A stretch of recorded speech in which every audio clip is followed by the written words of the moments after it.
Let's get started. My name is Jeff Anderson. I am one of the attorneys representing this courageous survivor who's identified as a Jane Doe, J.A. Jane Doe, anonymously, in this civil lawsuit that we have filed in the federal district court late yesterday. And this suit names the Ivy Hotel. I'm also here with my colleagues, Molly Burke and Parker Estenson. I also have to my right, Alison Feigh. Alison Feigh is with the Zero Abuse Project, the Jacob Wetterling Resource Center, and an advocate and a director there. And she will also have a few words to say. Next to her is Molly Nhean. Molly is a courageous survivor who is standing up today with and for this survivor. This suit names the Ivy Hotel. It's 41 pages that we took from, of evidence that we took from the criminal trial and the prosecution of a serial predator, Anton Lazzaro. You all know who he is. He's not only just a predator now convicted and serving time, he is and was a major political operative and a very, very connected one and a very powerful, moneyed individual. And he's been convicted of 5 counts of sex trafficking and conspiracy. This case names him as the predator, but we have a separate case that we have filed against him in the federal district court. So this case is against the corporate owners of the Ivy Hotel. They're identified in the complaint. They're the corporate owners that owned and operated the Ivy Hotel in 2020 at the time that he owned the condominium there and that he sex trafficked multiple kids. These defendants no longer own the Ivy Hotel. But it is these defendants and the Ivy Hotel, its management, its ownership, and its staff that are being targeted today. Why?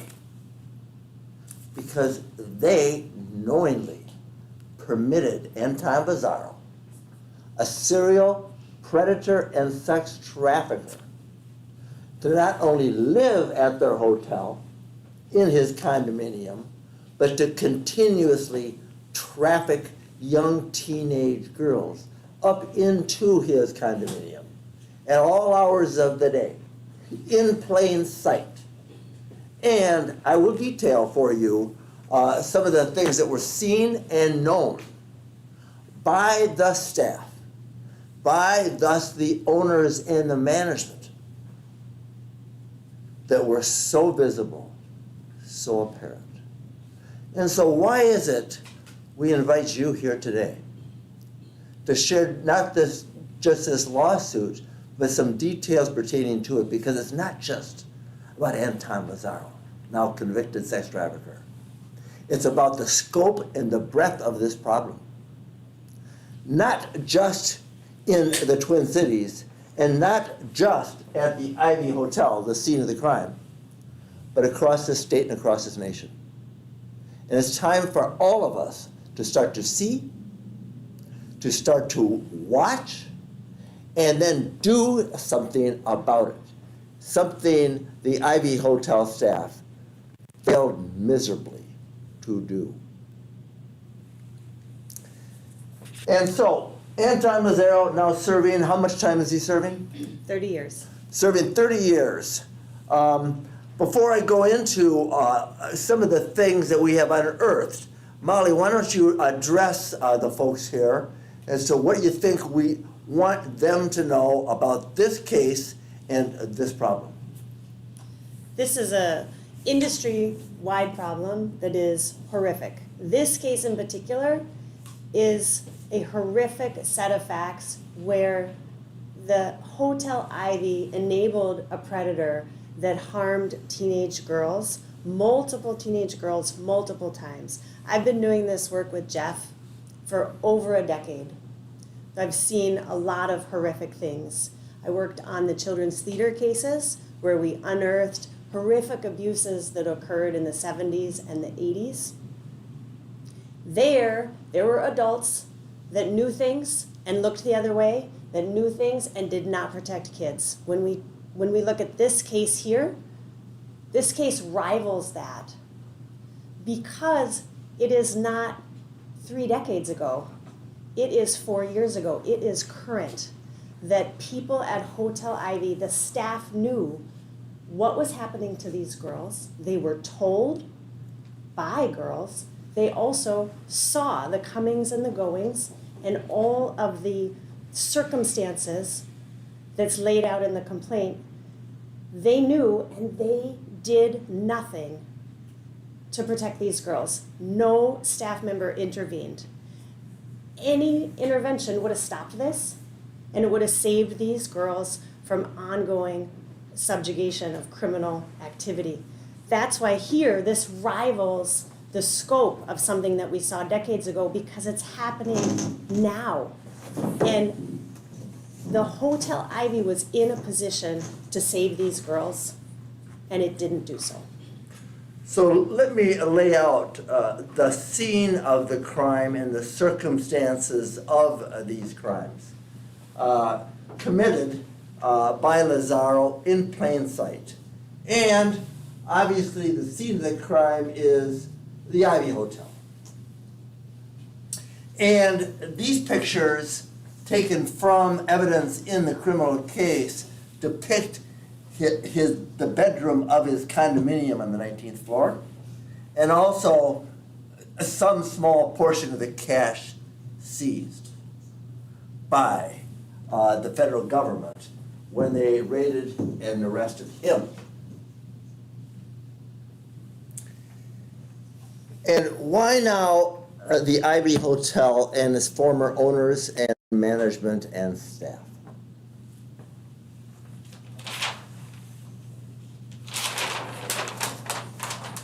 In the complaint and from the trial, we took some of the evidence that was adduced at the criminal trial. And there they had staff testify as witnesses and the night staff at the desk. And there were, and in the criminal trial and through our investigation, red flags flying all over the place. All the time. He was bringing teenage girls in and out of his place continuously, night and day, more often night than days, but both. And it was the staff there, manning the front desk and managing the hotel, that knew that he was a very prosperous, a very powerful, a very politically connected resident paying a lot of money to the hotel for his condominium on the 19th floor that he owned at that time, which has since been seized. And when I say the red flags were flying, let me just talk a little bit about what the staff testified to, and having seen that there was a lot of girlfriends and they met his type.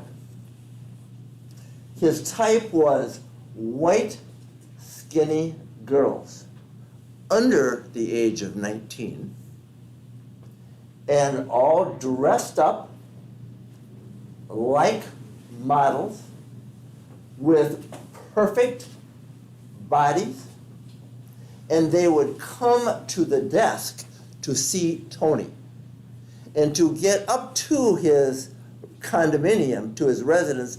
They would have to accompany these girls.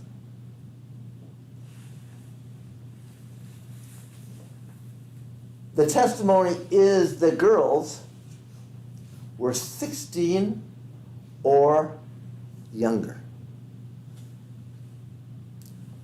or 16 to 17.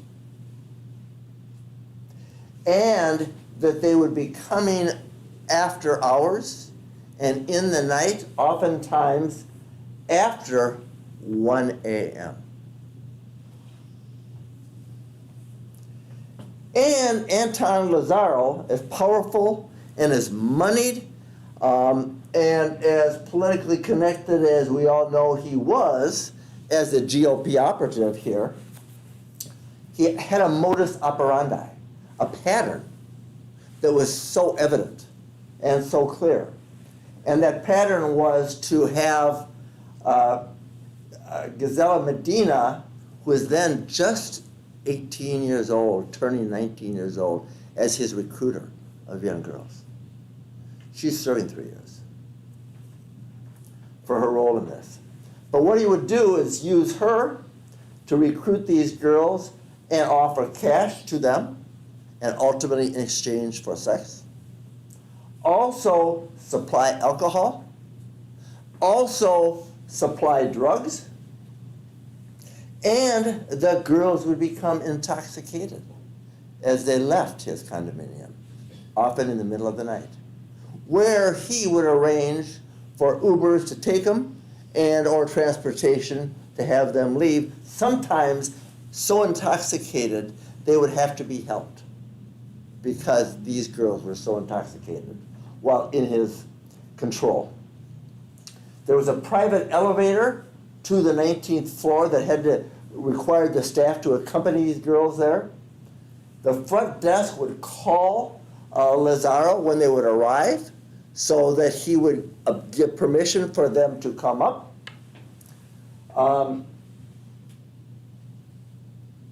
Oftentimes, the girls were so intoxicated, as I said, they were unable to walk out on their own free will, and then he'd arrange transportation. On one occasion, one of the girls reported to the staff. And it is of record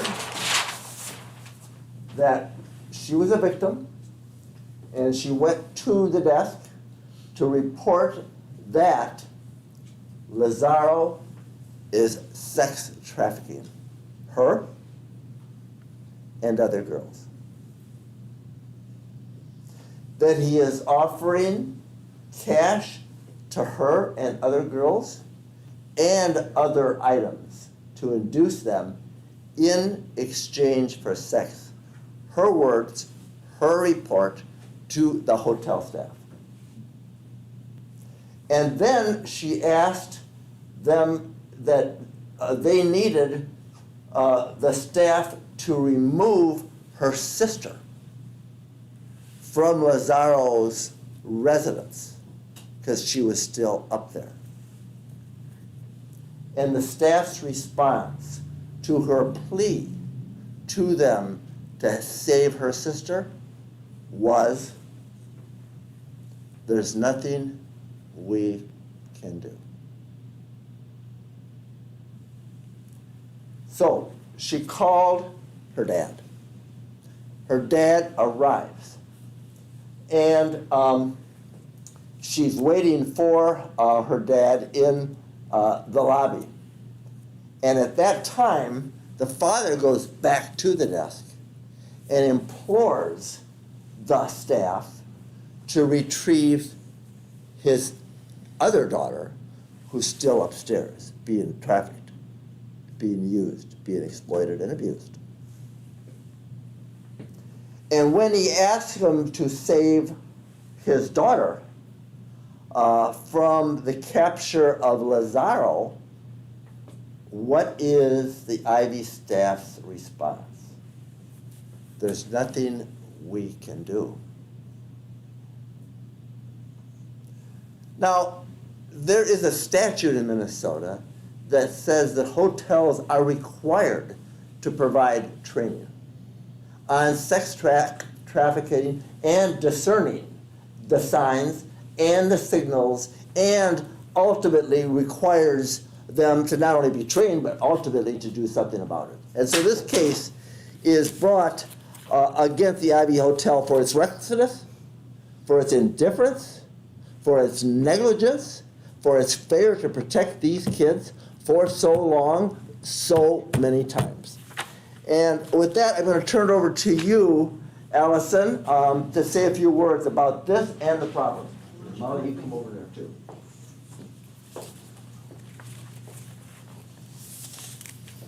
Hi, my name is Alison Feigh. I work at Zero Abuse Project along with my colleague Molly. Child sex trafficking does happen in Minnesota. In this case, it's a very painful example of what happens when people use their power and influence to hurt teens and to hurt kids. Thankfully, this offender was caught, but sadly, there's still so much work to be done. In child abuse prevention, the onus to end child abuse should never, ever rest on the shoulders of kids and teens. It's not fair. It's not effective. We can equip kids and teens with good information about their bodies and about safety. We should never expect them to ask for help and save themselves. That's not how trafficking cases work. The people who are being victimized in these cases, kids and teens, are for so many reasons rarely approach other people for help. That's its own presentation as to why, but it's very uncommon for someone to ask for help. So that's why it's so important that adults know the warning signs and act when they see the warning signs. That's why we have policies that put adults in positions of power to do what's right on behalf of kids. So training is one important piece of the puzzle to prevent, but it doesn't help when those who are trained don't act on behalf of kids. So today we stand with survivors in the hope that the response will change. And thank you, Alison. Molly Nhean is also with the Zero Abuse Project as an outreach director. And please, Molly, why don't you introduce yourself and then tell us why you stand with us.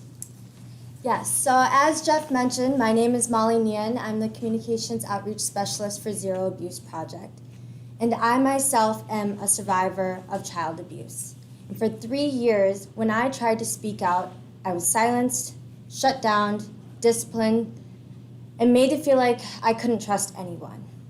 But one of the most significant moments of my life happened when just one adult finally believed me and helped give me a platform to raise my voice up and speak truth to my story. So now, as I work to provide support for our new expanding child abuse prevention project, I know the impact that prevention and education can make on those who need it the most. And I believe with all of my heart in promoting the role of every adult to speak out and stand up for our children's safety. Thank you. Thank you, Molly. And when you mention, come on over. When you mention speaking up, taking action, Anton Lazzaro was not ever on the radar of the police or law enforcement for at least a year or two as he trafficked these girls. And it wasn't until a father called me and said, Anton Lazzaro has been having a sexual relationship with my teenage daughter, and he now sent me an agreement where he wants me to sign it on behalf of my daughter, in which he pays $2,000. I said, send me that agreement. And I immediately looked at that and realized this guy had committed a serious felony. And thus, we reported Anton Lazzaro to law enforcement. That father, in that call to us, was the first time any action was taken to protect these kids. All of them courageously, just as Molly stood here today as a courageous survivor. Thank you, Molly, for standing up and speaking up and being here with us and giving voice to both your pain and your hope that we can do something about this grave problem that plagues this city, that plagues this state, that plagues this country. And with that, I will take questions. Were it not for the testimony at trial from the survivors in the case, but also the staff at Hotel Ivy, would you still believe you'd have enough to be able to bring a lawsuit, or can you describe how integral that was to this process? The question is without the criminal trial, would there be enough evidence for us to have brought this suit? The answer is absolutely. We got involved in the reporting of this early on, got involved in the criminal prosecution of it, and throughout the trial, and watched the evidence unfold. We also did our own investigation. And I'm citing to testimony given under oath here, and recited to testimony in this complaint. But there is an abundance of evidence about how visible and how known this trafficker of so many kids was, and how they made a choice. The choice to protect their patron, their owner, and turn a blind eye.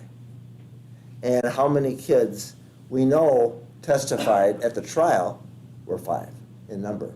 But how many more are still out there suffering in silence, or secrecy, or shame?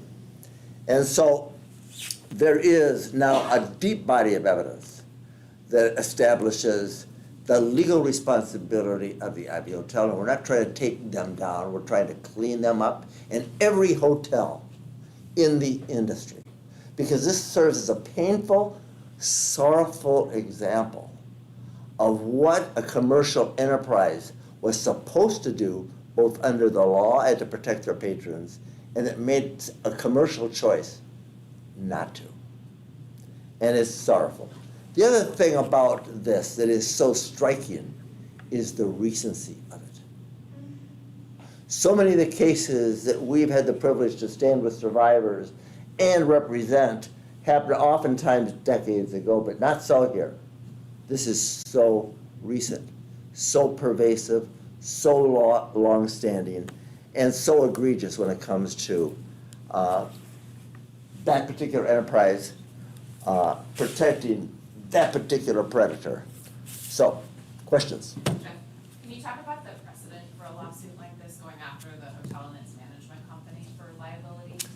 We've researched other enterprises have been sued across this country, and we've been involved in some.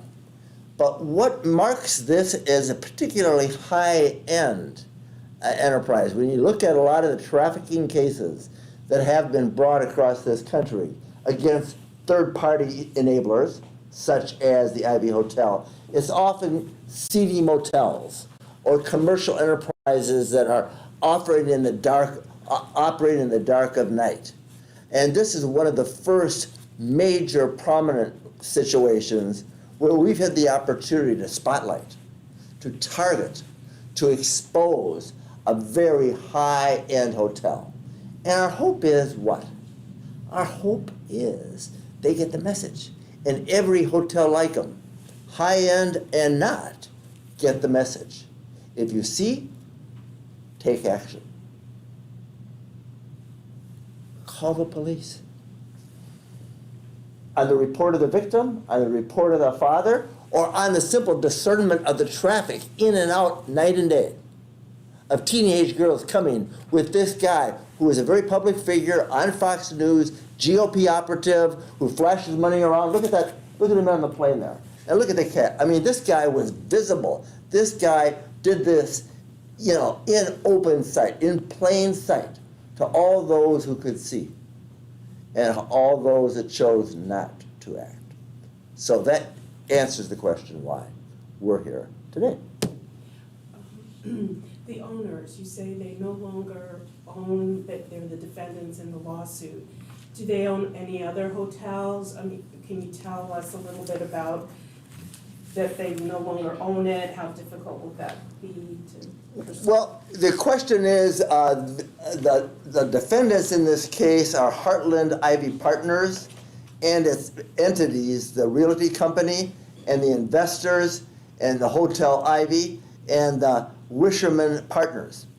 And we did research on who owned it and who is thus responsible and who failed in their obligations to these kids. And we understood who the current owners are, and we did research about who the current owners are, and we then excavated that it had been sold by this enterprise to the current owners. So the current owners of the Ivy Hotel are not being sued here, but the former owners and operators, through their employees, are now the ones being sued. And so, do you know if there are any indications that they have other properties where they might be repeating this kind of negligence? We do not know about other instances of these folks, but we know that they're a large holding company, and we haven't looked at other instances yet, but we're in hot pursuit. And last but not least, did they give the training that they're supposed to be giving in this hotel? The question is, did they give the training? They gave the training because the front desk manager who testified at the trial said, we were trained in trafficking. But what good is training if you are trained to see the signs and you don't act on them?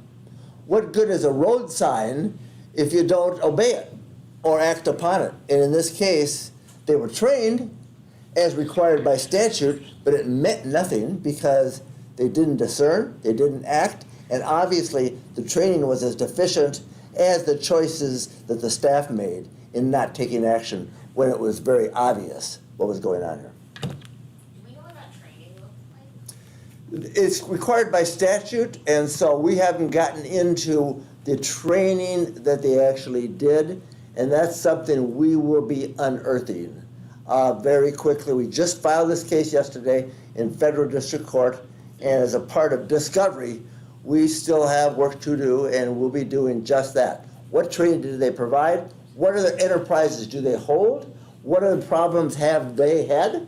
And how big a problem is this in the industry? Because this is really about the industry, isn't it?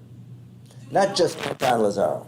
Do we know if hotel staff were being paid off by Lazzaro, if there were any transactions? The question is, do we know that hotel staff was being paid off by Lazzaro? We know this today. He had a lot of money, and he has a lot of money. And he lived very lavishly.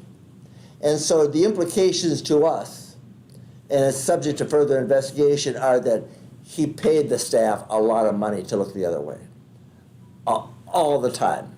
And that would account, in part, for their indifference and their blindsidedness. But we don't have and haven't interviewed witnesses yet that has said, I got paid. But we will. And we'll be able to answer that question more definitively once we get into what we call discovery. One last question. Can I ask a question of Alison? Yes. Is that okay? So the state law that was passed in 2018 requires training of hotel operators and has some penalties for if they don't complete that training. But is this something that the legislature needs to relook at and potentially make hotel staff and operators like this mandated reporters, such as teachers or others that interact with children? Personally, I love when mandated report, when folks are given that role. That's just a personal preference because we see in our cases how many folks come forward because of their mandate. But I would say that that would be something that folks would need to look into. But in general, we just need to do a better job of, mandate or not, doing the right thing for kids. We shouldn't. We've heard so many people say, well, if I was mandated, I would have said something. If I knew that I had to, I would. And when they knew that kids were being harmed, we see that in cases all the time when people call our hotline. And so I think that is a great question to ask and something that will be, I'm sure, looked at by the folks at our agency who do policy. But I think the bigger piece here is just the average person doesn't need a mandate to do what's right for kids. The average person working at a hotel who's had training and knows the danger of sex trafficking shouldn't need that to speak up and do the right thing for kids. But that is something that we, in our policy group, will be looking at in the upcoming year. Yeah. And two, the question is, should there be mandatory reporting of situations like this in a commercial enterprise, such as a hotel, of signs that we're seeing and now we know visible here? And our belief is yes, of course. If you're going to require them to be trained, you've got to require them to do something about it. What good is training if it doesn't mandate some kind of action? And of course, this is a call to the legislature in Minnesota to do something more than what has been done. Because if they had been mandated and they had been trained to take some action, pick up the phone and call the police. How many kids would have been saved and not hurt? So it's not only a great question, but I think it's a legal and moral imperative to require these enterprises to do more than what they're being required to do right now, which is simply training. What good is training if they don't do anything with it? Thank you all very much, and thank you to the courageous survivors and the Zero Abuse Project. We appreciate you. Thank you.